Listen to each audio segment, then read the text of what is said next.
Hello everyone, তো নাইকার চলছিল hot pink sell আর আমি বেশ কয়েকটা জিনিস অর্ডার করে নিয়েছি। তো চলো এবার আনবক্সিং করব।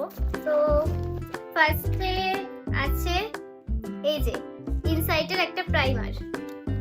এটা কিন্তু আমি একদম ফার্স্ট টাইম অ্যাপ্লাই করব, এই যে।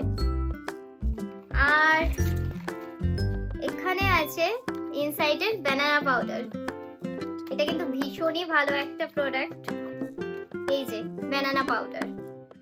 দেন নেক্সট আছে এই যে, এটা হয়েছে মেকআপ, এই যে সুইস বিউটির মেকআপ ফিক্সার।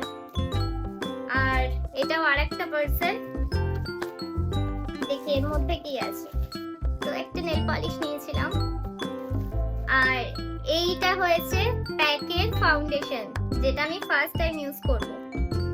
এই ফাউন্ডেশনটা রিভিউ তো ভীষণই ভালো দেখেছি আমি, এখন ইউজ করে বুঝতে পারবো যেটা কেমন কভারেজ দিচ্ছে।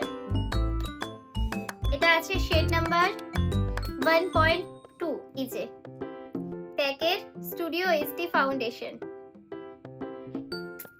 তোমরা নাইকার হট পিঙ্ক সেলে কে কি পারচেজ করেছো অবশ্যই কিন্তু কমেন্টে জানিও।